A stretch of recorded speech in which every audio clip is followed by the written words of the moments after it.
Hi friend, welcome to GK study তোমাদের সবাইকে স্বাগত। তো আমাদের যে পলিটির আমরা যে কোশ্চেন অ্যান্সার প্র্যাকটিস করছিলাম, তো পলিটির আরও একটি তোমাদের সেট নিয়ে চলে এসেছি তোমাদের সাথে ডিসকাস করার জন্য।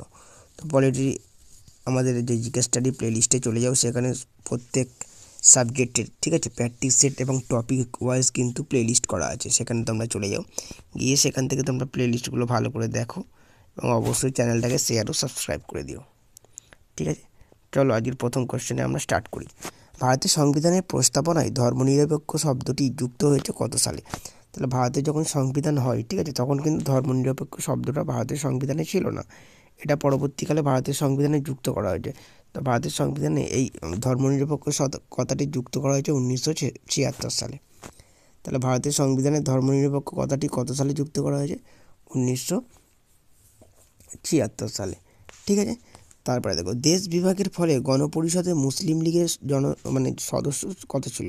তাহলে যখন আমাদের দেশ ভাগ হয়নি 1947 সালের আগে, ঠিক আছে, তখন তো আমাদের মুসলিম লীগ গণপরিষদে অর্থাৎ কনস্টিটিউশন অ্যাসেম্বলিতে মুসলিম লীগ এবং আমাদের কংগ্রেস ছিল প্রধান দল এবং আরও অন্যান্য ছোটোখাটো দল ছিল। ঠিক আছে, তো দেশ ভাগের পরে কিন্তু মুসলিম লীগের কী আছে, সদস্য সংখ্যা কিন্তু অনেক কমে গিয়েছিল। ঠিক আছে, সেটা কমে গিয়ে কত চলে এসেছিলো? 28-এ পরিণত হয়েছিল। তাহলে দেশ বিভাগের ফলে গণপরিষদের মুসলিম লীগের সদস্য সংখ্যা ছিল কিন্তু 78 জন। কতজন? 78 জন। ঠিক আছে, 28 জন হয়ে গেছিলো। প্রথমে ছিল আই থিঙ্ক দেশ ভাগের আগে 79 জনের মতো ছিল, যেটা কমে কত হয়ে গেছে? 28 জন। তারপরে দেখো, সংবিধান সভার নির্বাচনে কংগ্রেস কত শতাংশ আসন লাভ করেছিল? অর্থাৎ সংবিধান হওয়ার জন্য যে একটা ভোট হয়েছিল, কনস্টিটিউশন অ্যাসেম্বলি বা কনস্টিটিউশন গঠন হওয়ার জন্য একটা ভোট হয়েছিল 1946 সালে। ঠিক আছে, তো এই ভোট হওয়ার সময় বলেছে এটা কিন্তু কনস্টিটিউশন গঠনের জন্য ভোট হয়েছিল। সেই ভোটে কিন্তু কংগ্রেস অর্থাৎ আমাদের আইএনসি, ইন্ডিয়ান ন্যাশনাল কংগ্রেস কিন্তু কত না 70% ভোট পেয়েছিল। তাই সংবিধান সভায় নির্বাচনে কংগ্রেস কিন্তু আমাদের 70% ভোট পেয়েছিল। পরের কোশ্চেন দেখো, স্বাধীন ভারতের প্রথম গভর্নর জেনারেল কে ছিল? স্বাধীন ভারতের প্রথম গভর্নর জেনারেল ছিল আমাদের লর্ড মাউন্টব্যাটেন। আমাদের ভারত যখন স্বাধীন হলো 1947 সালে 15ই আগস্ট। ঠিক আছে, তাহলে আমাদের ভারত স্বাধীন হওয়ার পরে প্রথম গভর্নর জেনারেল কে হলো? গভর্নর জেনারেল হলো কিন্তু লর্ড মাউন্টব্যাটেন। তাহলে স্বাধীন ভারতের প্রথম গভর্নর জেনারেল লর্ড মাউন্টব্যাটেন। যদি কোশ্চেন পড়ে এর পরে লর্ড মাউন্টব্যাটেনের পরে হয়েছিল কিন্তু আমাদেরকে ডক্টর সর্বপল্লী রাধাকৃষ্ণন। তো স্বাধীন ভারতের যদি বলা হয় দ্বিতীয় গভর্নর জেনারেল কে হয়, তাহলে আমাদের হয়ে যাবে কিন্তু ডক্টর সর্বপল্লী রাধাকৃষ্ণন দ্বিতীয় গভর্নর জেনারেল। আর উনি ছিলেন কিন্তু দ্বিতীয় গভর্নর জেনারেল, কিন্তু প্রথম ভারতীয়। লর্ড মাউন্টব্যাটেন তো বিদেশি, ইংরেজ ছিল। তাহলে প্রথম ভারতীয় বললেও কিন্তু হবে আমাদের কি ডক্টর সর্বপল্লী রাধাকৃষ্ণন। প্রথম গভর্নর জেনারেল বললে লর্ড মাউন্টব্যাটেন হবে, আর প্রথম ভারতীয় গভর্নর জেনারেল বললে হবে কিন্তু আমাদের হচ্ছে আমাদের ডক্টর সর্বপল্লী রাধাকৃষ্ণন। আবার এই ডক্টর সর্বপল্লী রাধাকৃষ্ণন আবার শেষ ভাইসরয় ছিল, প্রথম ভারতীয় ভাইসরয় এবং শেষ ভাইসরয়। কারণ এই শেষ গভর্নর জেনারেল, কারণ ডক্টর সর্বপল্লী রাধাকৃষ্ণনের পরে কিন্তু আর কোনো গভর্নর জেনারেল বলে এই পদটিকে বিলুপ্ত করে দেওয়া হয়েছিল। ওই জন্য যদি প্রথম গভর্নর জেনারেল বলে তাহলে হবে কিন্তু লর্ড মাউন্টব্যাটেন। স্বাধীন ভারতের প্রথম গভর্নর জেনারেল লর্ড মাউন্টব্যাটেন হবে। আচ্ছা, আর স্বাধীন ভারতের প্রথম ভারতীয় গভর্নর জেনারেল হলে হবে আমাদের ডক্টর সর্বপল্লী রাধাকৃষ্ণন। ঠিক আছে, আর যদি শেষ গভর্নর জেনারেল বলেন তাহলে ওটাও কিন্তু হবে সর্বপল্লী রাধাকৃষ্ণন। পরের কোশ্চেন আমরা চলে যাই। পরের কোশ্চেন বলেছে যে ভারতে বর্তমানে সংবিধানে ভোট অধিকারের ন্যূনতম বয়স কত? তাহলে ভারতের সংবিধানে এখন আমাদের ভোট অধিকারের ন্যূনতম বয়স হচ্ছে 18 বছর। তাহলে 18 বছর বয়সে আমরা সব এখন ভোট দিতে পারি। তাহলে বর্তমানে ভোট অধিকারের ন্যূনতম বয়স হচ্ছে 18 বছর। এটা আগে 21 ছিল, তো 21 থেকে 18 করা হয়েছে। 21 থেকে 18 করা হয়েছে যে সংবিধান সংশোধনের মাধ্যমে, সেটা হচ্ছে 61 নম্বর অ্যামেন্ডমেন্টের মাধ্যমে। কতর মাধ্যমে? তাহলে 61 নম্বর অ্যামেন্ডমেন্টের মাধ্যমে কিন্তু আমাদের ভোট অধিকার কত করা হয়েছে? 21 থেকে কমিয়ে 18 করা হয়েছে। তাহলে ভারতীয় সংবিধানে ভোটাধিকারের ন্যূনতম বয়স 18 বছর, যেটা আমাদের 61তম সংশোধনের মাধ্যমে 21 থেকে 18তম করা হয়েছে। ভারতের গণপরিষদের প্রথম অধিবেশনে অস্থায়ী সভাপতিত্ব কী ছিল? তাহলে ভারতের গণপরিষদের প্রথম অধিবেশনে অস্থায়ী সভাপতি ছিল ডক্টর সচিদানন্দ সিনহা, যেটা হয়েছিল 9 ডিসেম্বর প্রথম সম্মেলন বা অধিবেশন বা মিটিং কত হয়েছিল? 9 ডিসেম্বর 1946 সালে, তাই তো? তা 9 ডিসেম্বর 1946 সালে যখন প্রথম অধিবেশন হয়, সেই প্রথম অধিবেশনে কিন্তু যেটা দিল্লিতে হয়েছিল, প্রথম মিটিং বা প্রথম অধিবেশন দিল্লির টাউন হলে, তো সেখানে কিন্তু যে আমাদের অস্থায়ী সভাপতি ছিল ডক্টর সচ্চিদানন্দ সিনহা। স্থায়ী সভাপতি ছিল না, অস্থায়ী সভাপতি ছিল ডক্টর সচ্চিদানন্দ সিনহা। এবং তার পরের মিটিং যেটা হয়েছিল 11 তারিখে, সেই 11 তারিখে কিন্তু আমার স্থায়ী সভাপতি হয়েছিল ডক্টর রাজেন্দ্র প্রসাদ। ঠিক আছে। ভারত ভাগের পর সংবিধানের সবার সদস্য সংখ্যা হয় 308 জন। তাহলে প্রথমে ছিল 389 জন। মুসলিম লীগ এবং মুসলিম লীগ মুসলিম লীগ এবং আমাদের হচ্ছে মুসলিম লীগ এবং আমাদের আইএনসি অর্থাৎ কংগ্রেস মিলিয়ে এবং আরও অন্যান্য ছোটোখাটো দল মিলিয়ে 389 জন সেখানে আমাদের কী ছিল? 389 জন হচ্ছে আমাদের কিন্তু সদস্য ছিল। কত ছিল? সদস্য ছিল। ঠিক আছে। তো সেখান থেকে হচ্ছে ভারত ভাগের পরে আর কি সেটা সদস্য সংখ্যা কমে যায়, যেহেতু ভারত ভাগ হওয়ার পরে পাকিস্তানে আমাদের মুসলিম লীগের অনেক সদস্য বা সিট চলে যায়, যার জন্য সেটা কমে হয়ে যায় 308 জন। ঠিক আছে। গণপরিষদের প্রথম অধিবেশন কোথায় হয়েছিল? গণপরিষদের প্রথম অধিবেশন হয়েছিল দিল্লির টাউন হলে। কোথায়? দিল্লির টাউন হলে হয়েছিল 9 ডিসেম্বর 1946 সালে। এটা হচ্ছে গণপরিষদের প্রথম অধিবেশন, যে অধিবেশনে আমাদের ডক্টর সচ্চিদানন্দ সিনহা কিন্তু প্রথম অধিবেশনে সভাপতি ছিল। বর্তমানে ভারতের সংবিধানে তপশিলির সংখ্যা কত? 12টি। তপশিলি মানে হচ্ছে শিডিউল। আমাদের সংবিধানে তো শিডিউল মানে তপশিলি আছে, তারপরে ধারা আছে, তারপরে পার্ট আছে। তো একটা সংবিধান তো একটা বিশাল একটা বড় জিনিস একটা। তো সেই বড় জিনিসটাকে অনেক ভাগে ভাগে সেখানে ব্যাখ্যা করা হয়েছে সংবিধানে। ঠিক আছে। তপশিলি, তারপরে পার্ট মানে ভাগ, এবং তারপরে তারপরে হচ্ছে ধারা মানে আর্টিকেল। তাহলে সেক্ষেত্রে আমাদের ভারতে কটা তপশিলি আছে সংবিধানে? সেক্ষেত্রে আমাদের সংবিধানে কিন্তু আমাদের 12টি তপশিলি আছে। ভারতের সংবিধানে জাতীয় পতাকা পরিকল্পনা স্থির করা হয় গণপরিষদের কোন অধিবেশনে? তাহলে গণপরিষদের যে 4র্থতম অধিবেশন, সেই অধিবেশন বা 4র্থতম মিটিংয়ে কিন্তু স্থির করা হয় কি? ভারতের জাতীয় পতাকার কি পরিকল্পনা, সেটাই কিন্তু স্থির করা হয়। তাহলে ভারতের জাতীয় পতাকার পরিকল্পনা স্থির করা হয় কিন্তু গণপরিষদের কত নম্বর অধিবেশনে? গণপরিষদের হচ্ছে 4র্থতম অধিবেশনে কিন্তু এটি স্থির করা হয়েছিল, বা 4র্থতম মিটিংয়ে। তারপরে দেখো, ভারতীয় পার্লামেন্ট কী কী নিয়ে গঠিত? ভারতের পার্লামেন্ট কী কী নিয়ে গঠিত? আমরা সবাই জানি আমাদের পার্লামেন্ট কী কী নিয়ে গঠিত? আমাদের পার্লামেন্ট কিন্তু হচ্ছে লোকসভা, রাজ্যসভা এবং রাষ্ট্রপতি নিয়ে গঠিত। তাহলে ভারতের পার্লামেন্ট কী কী নিয়ে গঠিত? লোকসভা, রাজ্যসভা এবং রাষ্ট্রপতি নিয়ে গঠিত ভারতের পার্লামেন্ট। ঠিক আছে। লোকসভা মানে হচ্ছে লোয়ার হাউস বা পিপল অফ হাউস, এবং রাজ্যসভা মানে হচ্ছে আপার হাউস। ঠিক আছে। লোকসভা হচ্ছে নিম্নকক্ষ, রাজ্যসভা হচ্ছে উচ্চকক্ষ, এবং রাষ্ট্রপতি। ঠিক আছে। এই 3টি পদ নিয়ে কিন্তু আমাদের ভারতের পার্লামেন্ট গঠিত। তারপরে দেখো, রাষ্ট্রপতি পদাধিকার বলে কোন সভার সভাপতিত্ব করে? রাষ্ট্রপতি কিন্তু কোনো সভার সভাপতিত্ব করে না। তাহলে আমাদের যে এই যে সভা হয়, যে আমাদের পার্লামেন্টে যে বিভিন্ন সভা হয়ে থাকে, বাজেট সেশন সভা অর্থাৎ সেশন হয়ে থাকে, তো এই সেশনে এই যে সেশনগুলো হয়ে থাকে, শীতকালীন সেশন, গ্রীষ্মকালীন সেশন এবং বাজেট সেশন, তো এই সেশন বা এই সভাগুলির মধ্যে কিন্তু রাষ্ট্রপতি কোনোটা সভাপতিত্ব করে না। ঠিক আছে। কিন্তু রাষ্ট্রপতি হয়তো অনুমতি প্রয়োজন নেই, কিন্তু রাষ্ট্রপতি কিন্তু কোনোটা সভাপতিত্ব মানে কি? মিটিংগুলো পরিচালনা করা, এটা কিন্তু রাষ্ট্রপতি করে না। ঠিক আছে। লোকসভার মিটিং পরিচালনা করে স্পিকার, এবং রাজ্যসভার মিটিং পরিচালনা করে হচ্ছে আমাদের উপরাষ্ট্রপতি। ঠিক আছে। তাই লোকসভার মিটিংকে কে পরিচালনা করে? স্পিকার, এবং রাজ্যসভার মিটিং পরিচালনা করে উপরাষ্ট্রপতি। আচ্ছা, যখন কোনো জয়েন্ট সেশন হয় মানে যৌথ অধিবেশন হয়, যৌথ অধিবেশন হলে কিন্তু সেখানে যৌথ অধিবেশনটা ডাকেন হচ্ছে আমাদের প্রেসিডেন্ট মানে রাষ্ট্রপতি। যৌথ অধিবেশন ডাকবে কে? রাষ্ট্রপতি, কিন্তু পরিচালনা করবে কে? হচ্ছে স্পিকার। ঠিক আছে। পরের কোশ্চেন দেখো, কেন্দ্রীয় সরকারের যাবতীয় শাসনতান্ত্রিক ক্ষমতা সংবিধান কার উপর ন্যস্ত থাকে? তাহলে কেন্দ্রীয় সরকারের যত ক্ষমতা আর কি, সেই ক্ষমতাগুলো কিন্তু রাষ্ট্রপতি এবং প্রধানমন্ত্রীর উপর নির্ভর থাকে। তাহলে কেন্দ্রীয় সরকারের যত ক্ষমতা শাসনতান্ত্রিক আর কি পরিচালনা করার জন্য সব কিছু রাষ্ট্রপতি এবং প্রধানমন্ত্রীর উপর নির্ভর থাকে। রাষ্ট্রপতি তার কৃতকর্মের জন্য কার কাছে দায়িত্বশীল থাকেন? দেখো, রাষ্ট্রপতি কিন্তু সবসময় তিনি যাই কাজ করুক না কেন, তিনি কিন্তু পার্লামেন্টে কিন্তু সেই কাজের জন্য আর কি দায়িত্বশীল থাকতে হয়। তার রাষ্ট্রপতি তার নিজস্ব যে কোনো কাজের জন্য কিন্তু পার্লামেন্টে দায়িত্বশীল থাকতে হয়, মানে পার্লামেন্টের কাছে তিনি নির্ভরশীল। ঠিক আছে। রাষ্ট্রপতির নিজস্ব পাওয়ার হয়তো অনেক আছে, কিন্তু তিনি পার্লামেন্টের সাপেক্ষে এবং পার্লামেন্টের উপর নির্ভরশীল। ঠিক আছে, তার মানে পার্লামেন্টের দায়িত্বশীল কে? রাষ্ট্রপতি। পার্লামেন্ট কী কী নিয়ে গঠিত? এক্ষুনি জানলাম, লোকসভা, রাজ্যসভা এবং রাষ্ট্রপতি। পরের কোশ্চেনে আমরা চলে যাই। উপরাষ্ট্রপতি পদাধিকার বলে কোন সভার সভাপতিত্ব করে?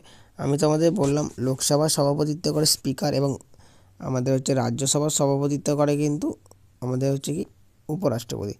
লোকসভার সভাপতিত্ব কে করে? লোকসভার সভাপতিত্ব করে কিন্তু স্পিকার। কে? স্পিকার। তাই লোকসভার সভাপতিত্ব করে স্পিকার, কিন্তু রাজ্যসভার সভাপতিত্ব করে কিন্তু আমাদের উপরাষ্ট্রপতি। আর উপরাষ্ট্রপতি যদি রাজ্যসভায় সভাপতিত্ব করে, যদি উপরাষ্ট্রপতি না থাকে তাহলে আমাদের কী হবে? Deputy speaker. আমাদের হচ্ছে উপরাষ্ট্রপতি না থাকলে কিন্তু আমাদের ওর জন্যে ডেপুটি স্পিকার নিযুক্ত করা হয়ে থাকে। তাহলে লোকসভাকে পরিচালনা করে স্পিকার এবং রাজ্যসভাকে পরিচালনা করে কিন্তু আমাদের হচ্ছে রাষ্ট্রপতি, কিন্তু মিটিংগুলো ডাকেন হচ্ছে আমাদের আমাদের হচ্ছে প্রেসিডেন্ট। রাষ্ট্রপতি পদ ন্যূনতম বয়স কত হওয়া পর্যন্ত? রাষ্ট্রপতি পদ, যারা রাষ্ট্রপতির জন্য নমিনেট হয় বা রাষ্ট্রপতি পদের জন্য মিনিমাম বয়স হতে হবে কিন্তু 35 বছর। তা রাষ্ট্রপতি পদের জন্য ন্যূনতম বয়স 35 বছর। ঠিক আছে, রাষ্ট্রপতি, তারপরে বলো গভর্নর, এইসব যেগুলো হয় রাষ্ট্রপতি, গভর্নর, এদের বয়স হওয়ার জন্য মিনিমাম 35 বছর লাগে। রাষ্ট্রপতি, উপরাষ্ট্রপতি, গভর্নর, অর্থাৎ এই এই পদগুলো এই পদগুলোর জন্য মিনিমাম বয়স লাগে 35 বছর। কত লাগে? 35 বছর। বোঝা গেল? আচ্ছা, আর প্রধানমন্ত্রী হওয়ার জন্য মিনিমাম বয়স কত লাগে এটা তোমরা কমেন্টে জানাও। কোন সংবিধান সংশোধনী দ্বারা সম্পত্তির অধিকারকে মৌলিক অধিকার থেকে বাদ দেওয়া হয়েছে? তাহলে সম্পত্তির অধিকার হচ্ছে আমাদের প্রথম ফান্ডামেন্টাল রাইট ছিল। কি ফান্ডামেন্টাল রাইট ছিল? রাইট টু প্রপার্টি বা সম্পত্তির অধিকার, সেটা আমাদের ফান্ডামেন্টাল রাইট ছিল। ঠিক আছে, সেটা কিন্তু 44তম অ্যামেন্ডমেন্টের মাধ্যমে কিন্তু সম্পত্তির অধিকারকে মৌলিক অধিকার থেকে বাদ দেওয়া হয়েছে। মানে রাইট টু প্রপার্টি বা সম্পত্তির অধিকারকে মৌলিক অধিকার থেকে বাদ দিয়ে করা হয়েছে একটা লিগাল রাইট করে দেওয়া হয়েছে। ঠিক আছে, লিগাল রাইটে পরিণত করে দেওয়া হয়েছে সম্পত্তির অধিকারকে। ইন্ডিয়ান সিটিজেনশিপ অ্যাক্ট কত সালে পাস হয়? ইন্ডিয়ান সিটিজেনশিপ অ্যাক্ট পাস হয় কিন্তু 1955 সালে। Very very important. Indian citizenship act pass হয় কত সালে? 1955 সালে। ঠিক আছে, মানে ভারতীয় নাগরিকত্ব বিল। ইন্ডিয়ান সিটিজেনশিপ অ্যাক্ট মানে বাংলায় বললে ভারতীয় নাগরিকত্ব বিল। ঠিক, পরের কোশ্চেনে আমরা চলি। হাইকোর্টের প্রধান বিচারপতি কার দ্বারা নিযুক্ত হয়? হাইকোর্টের প্রধান বিচারপতি কিন্তু নিযুক্ত হয়ে থাকেন রাষ্ট্রপতি, প্রধানত রাষ্ট্রপতির দ্বারা, এবং রাষ্ট্রপতিকে হেল্প করে সুপ্রিম কোর্টের প্রধান বিচারপতি এবং ওই রাজ্যের রাজ্যপাল। তাহলে একটা লক্ষ্য করে দেখো, কোনো একটা রাজ্যে যখন হাইকোর্টের প্রধান বিচারপতি নিয়োজিত হয়, কোনো রাজ্যের হাইকোর্টের প্রধান বিচারপতি যখন নিযুক্ত হয়, তাহলে হাইকোর্টের প্রধান বিচারপতি নিযুক্ত করেন রাষ্ট্রপতি, কিন্তু রাষ্ট্রপতিকে হেল্প করে কে? না, সুপ্রিম কোর্টের চিফ জাস্টিস অর্থাৎ প্রধান বিচারপতি, এবং যে রাজ্যের রাজ্যপাল হবে সেই রাজ্যের রাজ্যপালের কি মতামত। তাহলে রাষ্ট্রপতি, সুপ্রিম কোর্টের প্রধান বিচারপতি ও রাজ্যপালের মতামত নিয়েই সেই রাজ্যে কিন্তু আমাদের হাইকোর্টের প্রধান বিচারপতি নিযুক্ত করে থাকেন। আচ্ছা, আমাদের ভারতের সবচেয়ে পুরনো হাইকোর্ট হচ্ছে কিন্তু আমাদের কলকাতা হাইকোর্ট। এটা তোমরা সবাই মনে রাখো, আমাদের সবচেয়ে পুরনো হাইকোর্ট হচ্ছে কলকাতা হাইকোর্ট। কোন রাজ্যটিতে বিধান পরিষদ আছে? বিধান পরিষদ মানে কি? আমাদের যেমন কর্ণাটক রাজ্যেতে আছে আমাদের বিধান পরিষদ। টোটাল হচ্ছে ভারতের 6টি রাজ্যেতে বিধান পরিষদ আছে, এটা সম্ভব মনে রাখো। ঠিক আছে, আমাদের পশ্চিমবঙ্গে কিন্তু বিধান পরিষদ ছিল, যেটা 1958 সাল হবে হয়তো, ঠিক খেয়াল পড়ছে না, 1958 কি 68 সালে। তো সেই বিধান পরিষদ কিন্তু অবলুপ্ত করে দেওয়া হয় আমাদের পশ্চিমবঙ্গ থেকে। যাই হোক, ভারতের 6টি রাজ্যতে বিধান পরিষদ আছে, তার মধ্যে একটি হলো কিন্তু কর্ণাটক। ঠিক আছে, কর্ণাটক আছে, মহারাষ্ট্র আছে, আচ্ছা উত্তরপ্রদেশ আছে, আর আছে আমাদের মনে করো বিহার আছে। তো এইভাবে মোট 6টা রাজ্যতে কিন্তু আমাদের কি বিধান পরিষদ আছে। ঠিক আছে, বিধান পরিষদটা কি? বিধান পরিষদ যেমন হচ্ছে আমাদের পার্লামেন্টের দুটো কক্ষ থাকে, তাই না? একটা হচ্ছে লোকসভা, একটা হচ্ছে রাজ্যসভা। সেরকম কোনো রাজ্যের ক্ষেত্রে কিন্তু তাদের বিধানসভায় কিন্তু দুটো কক্ষ থাকে, একটা হচ্ছে বিধানসভা, একটা হচ্ছে বিধান পরিষদ। ঠিক আছে, বিধানসভাটা হচ্ছে লোয়ার হাউস মানে নিম্নকক্ষ, এবং বিধান পরিষদ হচ্ছে উচ্চ হাউস। তো এই যে কোনো রাজ্যের এই দুটি হাউসের মধ্যে কিন্তু বেশিরভাগ রাজ্যে কিন্তু বিধান পরিষদ অর্থাৎ আপার হাউস নেই, সেখানে কি লোয়ার হাউস অর্থাৎ বিধানসভা আছে। তো বিধান পরিষদ মানে আপার হাউস আছে, এরকম 6টি রাজ্য ভারতে আছে, তার মধ্যে একটি হচ্ছে কিন্তু আমাদের কর্ণাটক। তারপরে দেখো, দিল্লিতে কত সালে জাতীয় রাজধানী অঞ্চলের মর্যাদা পায়? দিল্লিতে কত সালে জাতীয় রাজধানী অঞ্চলের হিসাবে মর্যাদা পায়? সেটা হয়ে যাবে কিন্তু 1991 সালে। তাহলে দিল্লি 1991 সালে কিন্তু আমাদের জাতীয় রাজধানীর কি মর্যাদা পেয়েছিলেন, ঠিক আছে। আচ্ছা 1991 সালে। আচ্ছা 1911 সালে কিন্তু ভারতের রাজধানী কলকাতা থেকে দিল্লিতে ট্রান্সফার করা হয়। কত? 1911 সালে ভারতের রাজধানী কলকাতা থেকে 1911 সালে ভারতের রাজধানী কিন্তু কলকাতা থেকে দিল্লিতে ট্রান্সফার করা হয়, ঠিক আছে। এবং 1931 সালে কিন্তু এটিকে উদ্বোধন করা হয়, তাই লক্ষ্য করে দেখো 11 সালে ট্রান্সফার করা হয়, তার ঠিক 20 বছর পরে কলকাতা থেকে দিল্লিতে ভারতের রাজধানী ট্রান্সফার করা হয় 1911 সালে। তার ঠিক 20 বছর 31 সালে দেখো সেটি উদ্বোধন করা হয়, এবং তারও ঠিক দেখো 60 বছর পরে 1991 সালে দিল্লিকে জাতীয় রাজধানী হিসাবে মর্যাদা দেওয়া হয়। সংবিধানের কোন ধারায় শিশু শ্রমিক নিয়োগ বন্ধ বা নিষিদ্ধ করা হয়েছে? তার মধ্যে সংবিধানে অনেক আর্টিকেল বা ধারা আছে, সেই কোন ধারায় বলছে শিশু শ্রম অর্থাৎ শিশুদের দিয়ে কাজ করানো এটাকে নিষিদ্ধ করা হয়েছে। সংবিধানের যে আর্টিকেল 24 কিন্তু শিশুদের দিয়ে কাজ করানো বা শিশু শ্রমকে কিন্তু নিষিদ্ধ করা হয়েছে। শিশু শ্রম বা শিশুদের দিয়ে কাজ করানো কিন্তু নিষিদ্ধ করা হয়েছে। কেন্দ্রীয় মন্ত্রিসভার সদস্যগণ কার দ্বারা নিযুক্ত হন? দেখো কেন্দ্রীয় মন্ত্রিসভা হচ্ছে ক্যাবিনেট মিনিস্টার, কি ক্যাবিনেট মিনিস্টারদের কিন্তু নিযুক্ত করে কিন্তু আমাদের হচ্ছে রাষ্ট্রপতি। তাহলে ক্যাবিনেট মিনিস্টারদের কে নিযুক্ত করেন? ক্যাবিনেট মিনিস্টারদের নিযুক্ত করেন রাষ্ট্রপতি, কিন্তু প্রধানমন্ত্রীর সাহায্য অবশ্যই দরকার। তাহলে ক্যাবিনেট মিনিস্টারকে নিযুক্ত করেন রাষ্ট্রপতি, কিন্তু প্রধানমন্ত্রীর সাহায্য নিয়ে, অর্থাৎ প্রধানমন্ত্রীর মত অনুযায়ী কিন্তু তিনি নিযুক্ত করেন। তাহলে কেন্দ্রীয় মন্ত্রিসভার সদস্যগণ নিযুক্ত হয় কিন্তু রাষ্ট্রপতির দ্বারা, কিন্তু কার সাহায্য নিয়ে? প্রাইম মিনিস্টার অর্থাৎ আমাদের প্রধানমন্ত্রীর সাহায্য নিয়ে কিন্তু নিযুক্ত। আচ্ছা আমাদের ভারতের প্রধানমন্ত্রী কে ছিলেন? প্রথম প্রধানমন্ত্রী ছিলেন কিন্তু আমাদের জওহরলাল নেহেরু কিন্তু প্রথম প্রধানমন্ত্রী ছিলেন, ঠিক আছে। আচ্ছা প্রথম রাষ্ট্রপতি আমাদের ভারতে কে ছিলেন? ডক্টর রাজেন্দ্র প্রসাদ সিনহা ছিলেন আমাদের প্রথম রাষ্ট্রপতি। আচ্ছা প্রথম মুসলিম রাষ্ট্রপতি হলে কি হবে আমাদের? মুসলিম রাষ্ট্রপতি হলো আমাদের প্রথম ভারতের মুসলিম রাষ্ট্রপতি ডক্টর জাকির হোসেন, ঠিক আছে। তিনি তার অফিসে কাজ করতে করতে মারা গেছিলেন, ঠিক আছে। তাই যদি বলে কোন রাষ্ট্রপতি তিনি তার অফিসে কাজ করতে করতে মারা গেছে, তাহলে হবে কিন্তু আমাদের ডক্টর জাকির হোসেন। ভারতের উপরাষ্ট্রপতি কাদের দ্বারা নির্বাচিত হয়? তাহলে ভারতের উপরাষ্ট্রপতি কিন্তু নির্বাচিত হয় লোকসভা এবং রাজ্যসভা সদস্য দিয়ে। তাহলে ভারতের উপরাষ্ট্রপতি কিভাবে নির্বাচিত হয়, মানে কিভাবে সিলেক্ট করা হয় ভারতের উপরাষ্ট্রপতি দিয়ে? যে আমাদের পার্লামেন্টের দুটো কক্ষ আছে না, লোকসভা এবং রাজ্যসভা, তো এই লোকসভা এবং রাজ্যসভার যে সদস্য থাকে সেই নির্বাচিত সদস্যরাই কিন্তু ভারতের উপরাষ্ট্রপতি নির্বাচিত করে থাকেন। বোঝা গেল? আর যদি বলে ভারতের রাষ্ট্রপতি কার দ্বারা নিযুক্ত হয়, তাহলে ভারতের রাষ্ট্রপতি নিযুক্ত হয় কিন্তু লোকসভা, লোকসভা এবং বিধানসভা, মানে আমাদের পার্লামেন্টের রাজ্যসভা ও লোকসভা এবং প্রত্যেক রাজ্যের বিধানসভা মেম্বার, এদের দ্বারা কিন্তু রাষ্ট্রপতি নির্বাচিত হয়। তাই লোকসভা, রাজ্যসভা এবং বিধানসভার মেম্বার দিয়ে কিন্তু রাষ্ট্রপতি নির্বাচিত হয়, প্রেসিডেন্ট, কিন্তু রাজ্যসভা শুধু লোকসভা দিয়ে নির্বাচিত হয় কিন্তু ভারতের উপরাষ্ট্রপতি। পরের কোশ্চেন, সুপ্রিম কোর্টের প্রধান বিচারপতি মোট কতজন? তাহলে ভারতের সুপ্রিম কোর্টের প্রধান বিচারপতি সহ মোট হচ্ছে মেম্বার সুপ্রিম কোর্টের 331 জন। কতজন? 331 জন কিন্তু ভারতের 31 জন কিন্তু হচ্ছে ভারতের হচ্ছে টোটাল আমাদের বিচারপতি। তার মধ্যে হচ্ছে আমাদের একজন হচ্ছে আমাদের প্রধান বিচারপতি এবং 30 জন হচ্ছে বিচারপতি, মানে জাস্টিস, একজন চিফ জাস্টিস এবং 30 জন জাস্টিস, টোটাল 31 জন কিন্তু আমাদের সুপ্রিম কোর্টের প্রধান বিচারপতিকে নিয়ে মোট সদস্য, ঠিক আছে। আচ্ছা সুপ্রিম কোর্টের কাজ চালু হয়, মানে সুপ্রিম কোর্ট কাজ চালু হয় কিন্তু 24শে জানুয়ারি 1950 থেকে কিন্তু সুপ্রিম কোর্টের তার কাজ কী হয়, তার কাজ করা চালু হয়, ঠিক আছে। তাই 24শে জানুয়ারি 1950 থেকে সুপ্রিম কোর্ট তার কাজ যে কাজ কোর্টে সেই কাজ কিন্তু চালু হয়।